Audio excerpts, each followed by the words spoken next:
Hello বন্ধুরা, আসসালামু আলাইকুম ওয়া রাহমাতুল্লাহ। বন্ধুরা, আজকে এই ইংলিশ লার্নিং ক্লাসে আপনাদের সকলকে স্বাগত। বন্ধুরা, আজকে আমরা শিখতে যাচ্ছি চমৎকার একটি গল্প। বন্ধুরা, প্রত্যেকটি বাক্যের যে ইংরেজি শব্দগুলো রয়েছে তার বাংলা অর্থ আমরা জানবো, যাতে করে বাংলা অর্থ বুঝে সুঝে ঠিকঠাকভাবে আমরা রিডিং করতে পারি, সেই সঙ্গে সঙ্গে স্পোকেন ইংলিশে ফাটিয়ে দিতে পারি। চলুন বন্ধুরা শুরু করি। তার পূর্বে ছোট্ট একটা অনুরোধ, এখনও পর্যন্ত যারা চ্যানেলকে সাবস্ক্রাইব করেনি দয়া করে বন্ধুরা চ্যানেলকে সাবস্ক্রাইব করে দিন। বন্ধুরা শুরু করছি। Once there lived a king named Solomon. এবার দেখুন কি লেখা আছে। ওয়ান্স মানে আমরা জানি একদা। ওয়ান্স মানে একদা। কে কোথায় বাস করতো এভাবে বলে আমরা বাক্যটা দেয়ার দিয়ে শুরু করি, এবং দেয়ার লিভড বাস করতো। বন্ধুরা, এটা যেহেতু পাস্ট টেন্স, কোনো এক সময়ের ঘটনা, এটা অতীতকালের ঘটনা, তাই আমাদের ঘটনাটা পাস্ট টেন্সে লিখতে হবে, এবং এটা পাস্ট সিম্পল টেন্সে রয়েছে। বন্ধুরা, পাস্ট সিম্পল টেন্সের বৈশিষ্ট্য হচ্ছে যে এখানে কোনো সাহায্যকারী ভার্ব থাকবে না, যেটা থাকবে সেটা হচ্ছে মূল ভার্ব এবং ভার্বের 2 নম্বর ফর্ম অর্থাৎ পাস্ট ফর্ম। এবং দেখুন খেয়াল করুন, ওয়ান্স দেয়ার লিভড, এই যে লিভের পাস্ট ফর্ম হচ্ছে লিভড। ওয়ান্স দেয়ার লিভড, একদা বাস করতো আ কিং, একজন রাজা। বন্ধুরা, এখানে উচ্চারণ হবে আ। যখন আমরা এ বি সি বলি বর্ণ আকারে তখন আমরা বলি এ বি, কিন্তু যখন আমরা শব্দ আকারে বলি একজন বা একটা অর্থে তখন আমরা আ বলি। তাহলে আ কিং, একজন রাজা বাস করতো, নেমড মানে নামে, সলোমন, সলেমন নামে। সলেমন নামে একদা এক রাজা বাস করতো। আবার ঠিক, once there lived a king, একদা এক রাজা বাস করতো, নেমড সলেমন, সলেমন নামে এক রাজা বাস করতো। বন্ধুরা, এখানে যে আমরা ইডি দেখতে পাচ্ছি এটাকে বলা হয় উইক ভার্ব। যদি আপনি ভার্বের পরিবর্তন ঘটান, অর্থাৎ V2 বা V3 পাস্ট ফর্ম বা পাস্ট পার্টিসিপল করার চেষ্টা করেন, এবং সেক্ষেত্রে যদি ইডি অথবা শুধু ডি অথবা টি যুক্ত করে, আবার খেয়াল বলি, ডি ইডি অথবা টি যুক্ত করে যদি সেই ভার্বের পরিবর্তন হয় শেষের দিকে, কিন্তু একদম শেষের দিকে যদি পরিবর্তন হয় ডি ইডি বা টি যুক্ত করে, তখন তাকে বলা হয় কি ভার্ব বলা হয়? উইক ভার্ব বলা হয়। আর যদি ভার্বের মধ্যে পরিবর্তন ঘটানো হয় ভাওয়েল পরিবর্তন করে, তাকে বলা হয় স্ট্রং ভার্ব। এটা কিন্তু উইক ভার্ব। খেয়াল করছেন তো, আমরা ডি যুক্ত করেছি কিন্তু এটা। Once there lived a king, একদা বাস করতো এক রাজা, নেমড সলোমন, রাজা সলোমন নামে এক রাজা বাস করতো। দেখি মজার গল্প কিন্তু বন্ধুরা, খেয়াল করুন। হিজ নেম, তার নাম, অ্যান্ড ফেম, খ্যাতি, তার নাম এবং খ্যাতি, স্প্রেড, ছড়িয়ে পড়েছিল। পাস্ট টেন্স এটা, স্প্রেড স্প্রেড স্প্রেড, অর্থাৎ প্রেজেন্ট ফর্মে স্প্রেড হয়, পাস্ট ফর্মে স্প্রেড হয়, পাস্ট পার্টিসিপল ফর্মে স্প্রেড হয়। ওই যে বললাম যে পাস্ট সিম্পল টেন্সে একটাই ভার্ব থাকবে, কোনো সাহায্যকারী ভার্ব বসানো যাবে না। তাহলে হিজ নেম অ্যান্ড ফেম, তার যে নাম এবং সুনাম, স্প্রেড ছড়িয়ে পড়েছিল, ফার অ্যান্ড ওয়াইড মানে সর্বত্র। এইটা হচ্ছে একটা ফ্রেজ, এইটুকু ফ্রেজ যার অর্থ হচ্ছে সর্বত্র। বন্ধুরা, ফ্রেজ মানে হচ্ছে একের অধিক শব্দ যেটা একটা অর্থ প্রকাশ করে। একটা শব্দ না, কিন্তু একের অধিক শব্দ যেটা একটা অর্থ প্রকাশ করে, একে বলে ফ্রেজ। তাহলে এই যে ফ্রেজ ফার অ্যান্ড ওয়াইড, এর মানে হচ্ছে সর্বত্র। আবার দেখি, হিজ নেম, তার নাম, অ্যান্ড ফেম এবং খ্যাতি বা সুনাম, স্প্রেড ছড়িয়ে পড়েছিল, ফার অ্যান্ড ওয়াইড সর্বত্র। এরপর দেখি, হি ওয়াজ, তিনি ছিলেন। আগেই বলেছিলাম যে প্রেজেন্ট সিম্পল টেন্সের নিয়ম হচ্ছে যে একটা মাত্র ভার্ব থাকবে, সেটা ভার্বের 2 নম্বর ফর্ম, অর্থাৎ এম ইজ আর হচ্ছে present form, was were past form, been হচ্ছে 3 নম্বর ফর্ম। এখানে যদি এম ইজ আর, অর্থাৎ এম ইজ আর এর পরিবর্তন কি লিখবো? ওয়াজ বা ওয়ার, সাবজেক্ট বা পার্সন অনুযায়ী। হি এর পরে আমরা জানি থার্ড পার্সন সিঙ্গুলার নাম্বার পরে অবশ্যই ওয়াজ বসবে। তাহলে হি ওয়াজ, তিনি ছিলেন। বন্ধুরা, এখানে ছিল না বলে আমরা ছিলেন বলবো, কারণ তিনি রাজা তো সম্ভ্রান্ত ব্যক্তিত্ব। তাহলে আমরা কি লিখবো? হি ওয়াজ, তিনি ছিলেন। আমরা যেন ওয়াজ মানে কিন্তু ছিল বা ছিলেন। এই যে এটা কিন্তু অনেকে আমরা সাহায্যকারী ভাব বলে থাকি, বন্ধু ঠিক না। কিন্তু am is are, was were, have has had মানেই কিন্তু সাহায্যকারী ভাব নয়। কোনো বাক্যে যদি তারা একাই থাকে আর কোনো ভার্ব না থাকে, তাহলে অবশ্যই সেটা মূল ভার্ব। কিন্তু এখানে খেয়াল করুন যে আর কোনো ভার্ব নাই, এই ভার্বটা একাই আছে, তার মানে এখানে পাশাপাশি আর কোনো ভার্ব নেই। কিন্তু এই জন্য এই ভার্বটাকে বলা হচ্ছে কি? সাহায্যকারী না, এটা হচ্ছে মূল ভার্ব। এই ভার্ব ছাড়া বাক্য তৈরি হবে না। বন্ধুরা খেয়াল করবেন, ইংরেজি বাক্য হচ্ছে এমন একটা বাক্য যে বাক্য মূল ভার্ব ছাড়া কখনো কোনো বাক্য তৈরি করা যাবে না। তাহলে হি ওয়াজ, তিনি ছিলেন, ভেরি মানে খুবই ফেমাস মানে বিখ্যাত। তিনি ছিলেন খুবই বিখ্যাত কি জন্য? ফর মানের জন্য, ফর হিজ রেডি উইথ। বন্ধুরা, রেডি উইথ এই ফ্রেজটার অর্থ হচ্ছে উপস্থিত বুদ্ধি। তার উপস্থিত বুদ্ধির জন্য তিনি খুবই বিখ্যাত হয়েছিলেন, তিনি সুনামধন্য হয়েছিলেন। আবার দেখি, হি ওয়াজ, তিনি ছিলেন, ভেরি ফেমাস খুবই বিখ্যাত, ফর হিজ রেডি উইথ তার উপস্থিত বুদ্ধির জন্য। আবার বলি, ফর মানে জন্য, হিজ মানে তার, রেডি উইথ মানে উপস্থিত বুদ্ধি, তার উপস্থিত বুদ্ধির জন্য তিনি ছিলেন খুবই বিখ্যাত। তো বন্ধুরা, এরপরের অংশ খেয়াল করুন, অ্যান্ড এবং উইজডম, এবং তার প্রজ্ঞার জন্য। তাহলে হি ওয়াজ ভেরি ফেমাস, তিনি ছিলেন খুব বিখ্যাত, ফর ইজ রেডি উইথ তার উপস্থিত বুদ্ধি, অ্যান্ড উইজডম এবং প্রজ্ঞার জন্য। উইজডম মানে প্রজ্ঞা বা মেধা। এবার দেখি, দ্য কুইন অফ সেবা, এই যে তার রাজ্য বাদ দিয়ে আর এক রাজ্য তাকে মানে ওখানে একজন রানী বাস করতেন, সেই রানীটা ইতিহাসে কুইন অফ সেবা নামে পরিচিত।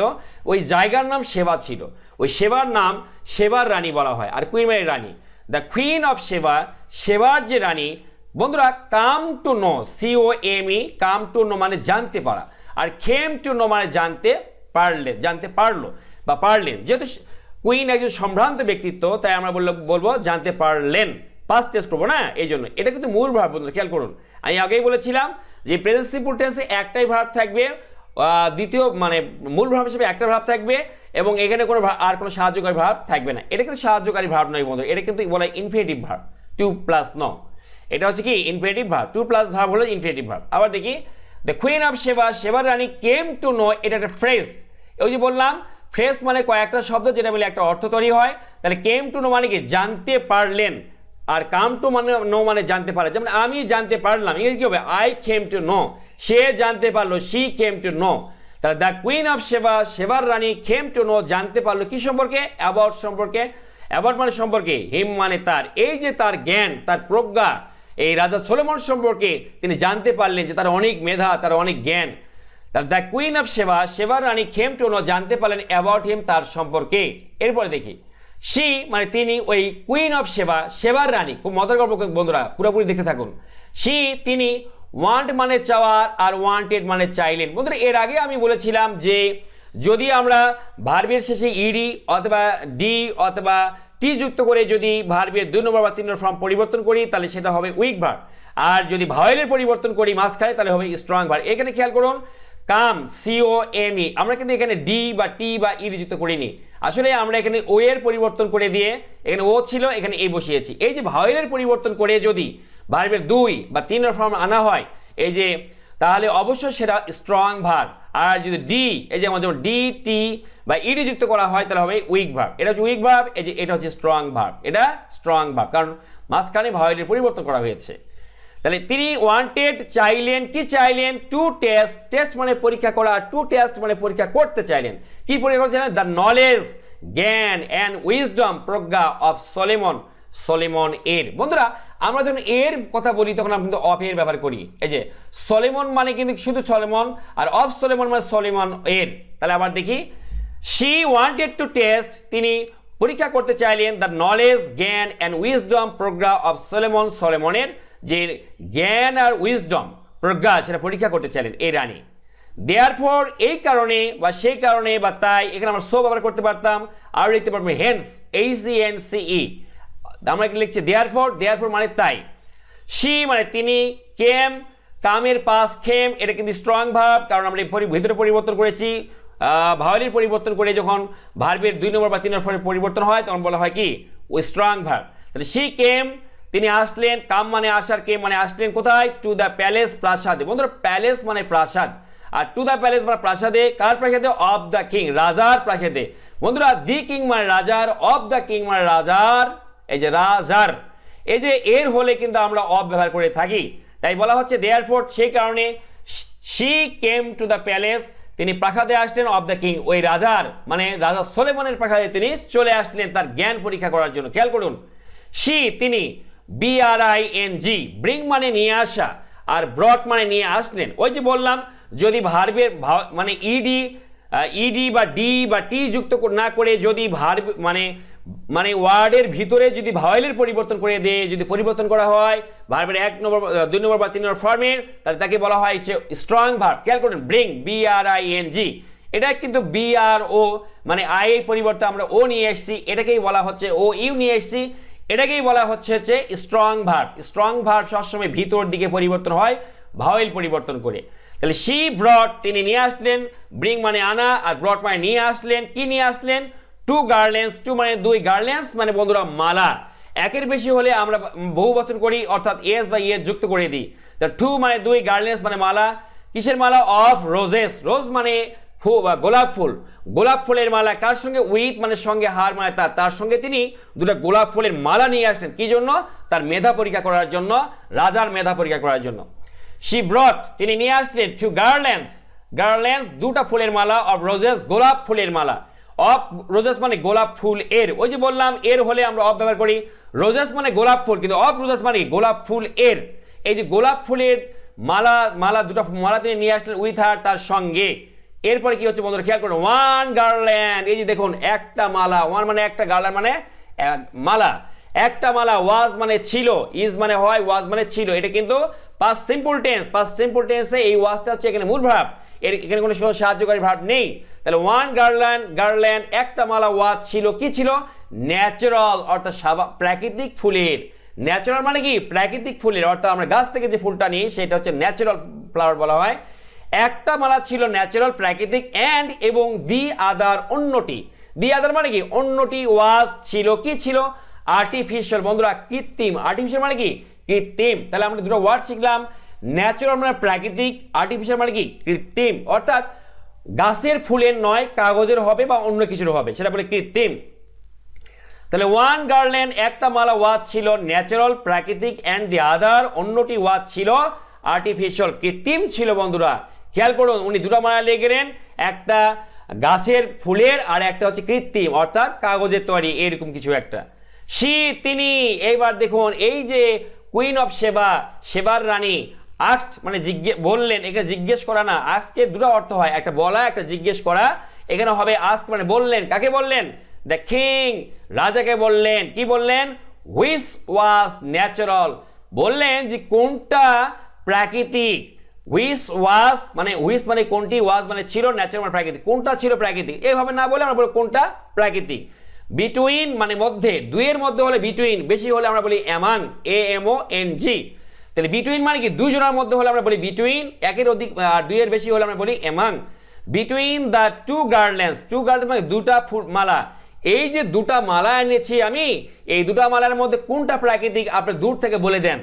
এবার দেখি, she asked the king, সে রাজাকে বলল, which was natural, কোনটা প্রাকৃতিক, between the two garlands, এই দুটা মালা, এই যে আমার হাতে দুটা মালা আছে, এই মালা দুটার মধ্যে কোনটা প্রাকৃতিক, এটা আপনাকে দূর থেকে বলতে হবে আপনার চেহারা থেকে বসে। এবার দেখুন কি বলছে রাজা, কত বুদ্ধি দেখুন। কিং সলেমন, স্টার্ট মানে শুরু করা, স্টার্টেড মানে শুরু করলো। বন্ধুরা আমরা জানি যে ওই যে আগেই বললাম যে ইডি, ডি বা টি যুক্ত করলে যদি ভার্বের পরিবর্তন হয় তাকে বলা হয় উইক ভার্ব। তাহলে এটা কিন্তু উইক ভার্ব বন্ধুরা। তাহলে স্টার্ট মানে শুরু করা, স্টার্টেড মানে শুরু করলেন, কি শুরু করলেন, থিঙ্কিং চিন্তা করতে। বন্ধুরা স্টার্ট ভার্বের পরে যদি ভার্ব থাকে তার সঙ্গে আইএনজি যুক্ত হয়, অথবা আমরা টু ব্যবহার করতে পারি, টু করলে কিন্তু ভার্বের বেস্ট ফর্মটা হবে।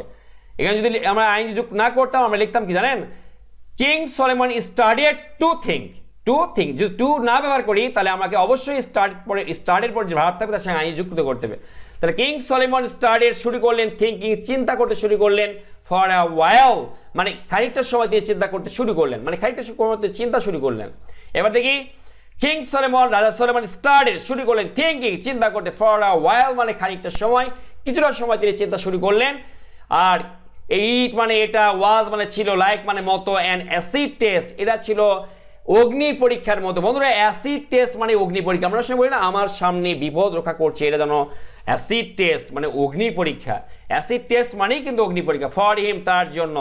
এত দূর থেকে বলে দেওয়া যে কোনটা প্রাকৃতিক আর কোনটা কৃত্রিম এটা অনেক কঠিন কাজ না, তাই রাজার কাছে কি ছিল, ইট ওয়াজ এটা ছিল, কি ছিল, লাইক অ্যান অ্যাসিড টেস্ট, এটা ছিল হচ্ছে অ্যাসিড টেস্টের মতো, অর্থাৎ অগ্নি পরীক্ষার মতো, ফর হিম তার জন্য। তাহলে it was like an acid test for him, এটা ছিল তার জন্য অগ্নি পরীক্ষার মতো। এবার দেখি, অল অন এ স্যাডেন এটা একটা ফ্রেজ, এর আগে বললাম ফ্রেজ মানে একাধিক শব্দ যেটা একটা অর্থ হয়। তাহলে কি বললাম, অল অন এ স্যাডেন হঠাৎ, এর অর্থ হচ্ছে হঠাৎ কি হলো, হি গট আ পয়েন্ট তিনি একটা বুদ্ধি পেয়ে গেলেন। বন্ধুরা GET গেট প্রেজেন্ট ফর্ম না, গেট এ পয়েন্ট মানে বুদ্ধি পেয়ে যাওয়া, এটাও একটা ফ্রেজ কিন্তু, গেট এ পয়েন্ট মানে বুদ্ধি পেয়ে যাওয়া, পাস্ট টেন্স যেহেতু বুদ্ধি পেয়ে গেলেন তাই আমরা বলে লিখবো got a point. All on a sudden হঠাৎ করে হি গট আ পয়েন্ট, গেটের পাস্ট ফর্ম গট কিন্তু, অল অন এ সাডেন হঠাৎ করে হি গট আ পয়েন্ট তিনি একটা বুদ্ধি পেয়ে গেলেন। দেয়ার ওয়াজ, বন্ধুরা কেউ কোথাও ছিল এই অর্থে আমরা আছে এর এখানে আমরা দেয়ার দিয়ে বাক্য শুরু করি, প্রেজেন্ট ফর্ম আমরা লিখি দেয়ার ইজ বা দেয়ার আর, আর পাস্ট ফর্ম হলে আমরা লিখি দেয়ার ওয়্যার বা দেয়ার ওয়াজ, একের অধিক হলে আমরা লিখি দেয়ার ওয়্যার, আর একটা হলে আমরা লিখি দেয়ার ওয়াজ। দেয়ার ওয়াজ ছিল, কি ছিল, আ ফ্লাওয়ার গার্ডেন একটা ফুলের বাগান, মানে একটা ফ্লাওয়ার মানে ফুল, গার্ডেন মানে বাগান, কোথায় ছিল বন্ধুরা, বাই মানে পাশে, হিজ প্যালেস মানে তার প্রাসাদ, তার প্রাসাদের পাশেই একটা ফুলের বাগান ছিল। এবার দেখি there was a flower garden by his palace, তার প্রাসাদের পাশেই ছিল একটা ফুলের বাগান। দেয়ার ওয়ার, এর আগেই বললাম বন্ধুরা যে দেয়ার ওয়ার মানে ছিল, বা দেয়ার ওয়াজ মানে ছিল, কিছু ছিল, কোথাও ছিল, এই অর্থে আমরা দেয়ার দিয়ে বাক্য শুরু করি। আর এই যে দেয়ারের বেশি হলে আমরা লিখি, একের অধিক হলে লিখি আমরা ওয়ার, আর একটা হলে লিখি ওয়াজ। তাহলে দেয়ার ওয়ার ছিল, কি ছিল? বিস, মৌমাছি। মৌমাছি অনেকগুলো, তাই এখানে লেখা আছে ওয়ার, আর এখানে আছে ভার্বের বহু বচন, নাউনের বহু বচন বিস। তাহলে দেয়ার ওয়ার বিস, কি ছিল? মৌমাছি ছিল ইন দ্য গার্ডেন, বাগানে, ওনার বাগান পাশেই বাগান ছিল, আর ফুলের বাগান, ওই বাগানে অনেকগুলো মৌমাছি ছিল। দেয়ার ওয়ার বিস, সেখানে ছিল মৌমাছি। ইন দ্য গার্ডেন মানে বাগানে। বন্ধুরা ইন দ্য গার্ডেন আমরা বাগানে হলে বলি কি ইন দ্য গার্ডেন, মাঠে হলে বলি ইন দ্য ফিল্ড, নদীতে হলে বলি ইন দ্য রিভার, আকাশে হলে বলি ইন দ্য স্কাই। তাহলে মনে রাখবেন কিন্তু দেয়ার ওয়ার বিস, কি ছিল? মৌমাছি ইন দ্য গার্ডেন, বাগানে। হি ওপেন্ড, এই যে পাস্ট টেন্স, প্রেজেন্ট ফর্ম কি? ওপেন, ইডি যুক্ত করলাম, এটা হচ্ছে উইক ভার্ব। হি ওপেন, তিনি খুলে দিলেন। ওপেন মানে খুলে দেওয়া, ওপেন মানে খুলে দিলেন। কি খুলে দিলেন? দ্য উইন্ডোজ মানে জানালা, জানালাগুলো খুলে দিলেন। তার প্রাসাদের যে জানালা উনি খুলে দিলেন। দ্য বিস, দেখুন রাজার কত বুদ্ধি। বিস মৌমাছিগুলো স্টার্টেড, স্টার্ট মানে শুরু করা, আর স্টার্ট মানে শুরু করলো। কি শুরু করলো? কাম মানে আসা, কাম ইন মানে ভিতরে আসা, কামিং ইন ভিতরে আসতে শুরু করলো। এর আগেই বললাম স্টার্ট ভার্বের পরে যে ভার্ব থাকবে তার সঙ্গে অবশ্যই আইন যুক্ত করতে হবে, যদি টু না থাকে। টু বসালে কি হতো? স্টার্টেড টু কাম, আর টু না দিলে হবে স্টার্টেড কামিং। দ্য বিস, এই মৌমাছিগুলো স্টার্টেড কামিং, আসতে শুরু করলো, কামিং ইন ভিতরে আসতে শুরু করলো, অর্থাৎ প্রাসাদের ভিতরে আসতে শুরু করলো। দে, তারা, দে মানে এই মৌমাছিগুলো, সিটের পাস্ট ফর্ম স্যাট, এটাকে বলা হয় স্ট্রং ভার্ব। ওই এসআইটি, আই পরিবর্তন করে এন এসে হয়েছে, যদি ভাওয়েলের পরিবর্তন করে ভিতরে ভার্বের পরিবর্তন করা হয় তাকে বলা হয় স্ট্রং ভার্ব। দে স্যাট, তারা বসলো কোথায়? অন, উপর, দ্য ন্যাচারাল গার্ডেন, প্রাকৃতিক ফুলের উপর। তাহলে বন্ধুরা নিয়মটা কি? মৌমাছি কিন্তু সবসময় প্রাকৃতিক ফুলের উপরই বসবে, কৃত্রিমের উপরে বসবে না। দে স্যাট, তারা বসে পড়লো, অন দ্য ন্যাচারাল গার্ডেন, প্রাকৃতিক ফুলের মালার উপর তারা বসে পড়লো, তাই না? দেন, এরপর দ্য কিং, এইবার রাজা। পয়েন্ট টু মানে বন্ধুরা জানেন, পয়েন্ট মানে আঙ্গুলি দিয়ে নির্দেশ করা, আঙ্গুলি দিয়ে দেখে দেওয়া। দেন, এরপরে রাজা তো দূরে বসে আছে না, এরপরে আঙ্গুলি দিয়ে বলছেন ওইটা তোমার প্রাকৃতিক। দেন দ্য কিং, এরপরে রাজা পয়েন্টেড টু, আঙ্গুল দিয়ে নির্দেশ করলেন কার দিকে?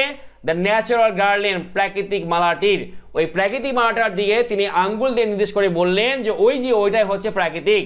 দেন, এরপরে দ্য কিং, পয়েন্ট থেকে পয়েন্টেড, পয়েন্ট মানে নির্দেশ করা আঙ্গুল দিয়ে, এর সঙ্গে ইডি যুক্ত করা হয়েছে, ইডি যুক্ত করা হলে আমরা কি ভাব বলবো? Weak verb. Then the king, এরপরে রাজা pointed to the natural garden, প্রাকৃতিক ফুলের দিকে তিনি আঙ্গুলি দিয়ে নির্দেশ করলেন ওইটা প্রাকৃতিক। দ্য কুইন অফ সেবা, এইবার দেখুন সেবার রানী ওয়াজ হলেন। এই ওয়াজ মানে যেমন ছিল, ওয়াজ মানে হলেন হয়। হাইলি মানে ভীষণ, ইমপ্রেস মানে অভিভূত হয়ে গেলেন, উইথ মানে দ্বারা, দ্য রেডি উইথ মানে কি উপস্থিত বুদ্ধির দ্বারা, অফ দ্য কিং রাজার। বন্ধুরা দি কিং মানে রাজার, অফ দ্য কিং মানে রাজার, ওই যে এর বা র থাকলে আমরা অফ ব্যবহার করে থাকি। তাহলে কি হলো? রাজার যে উপস্থিত বুদ্ধি তাই তিনি ভীষণভাবে অভিভূত হয়ে পড়লেন। দ্য কিং অফ সেবা, সেবার রানী ওয়াজ হাইলি ইমপ্রেসড, কি হয়ে গেলেন? ভীষণ অভিভূত হয়ে গেলেন with the ready with of the king, রাজার উপস্থিত বুদ্ধিতে। আমরা জানি রেডি উইথ মানে কি উপস্থিত বুদ্ধি, আর উইথ মানে এখানে দ্বারা। শি ওয়াজ কম্পেলড, তিনি বাধ্য হলেন। বন্ধুরা ওয়াজ কম্পেলড মানে বাধ্য হলেন কি করতে, আর ইজ কম্পেলড মানে বাধ্য হওয়া। তাহলে পাস্ট টেন্স যেহেতু আমরা ওয়াজ লিখবো, শি ওয়াজ কম্পেলড, তিনি বাধ্য হলেন কি করতে? টু অ্যাডমিট, স্বীকার করতে। অ্যাডমিট মানে স্বীকার করা, টু অ্যাডমিট স্বীকার কি? দ্যাট যে সলোমন ওয়াজ, সলোমন ছিলেন রিয়েলি সত্যিকারের একজন ওয়াইস, বিজ্ঞ কিং, রাজা ছিলেন। উনি স্বীকার করলেন, স্বীকার করতে বাধ্য হলেন যে হ্যাঁ সলোমন সত্যিকারেরই একজন বিজ্ঞ রাজা। তাহলে she was compelled to admit that Solomon was really a wise king। তাহলে এখানে তিনি বাধ্য হলেন টু অ্যাডমিট, স্বীকার করতে, দ্যাট সলোমন ছিলেন রিয়েলি সত্যিকার অর্থে আ ওয়াইজ কিং, একজন বিজ্ঞ রাজা। বন্ধুরা কেমন লাগলো অবশ্যই কমেন্ট বক্সে কমেন্ট করে জানাবেন। Thanks for watching the video, thanks for staying with me, thanks a lot.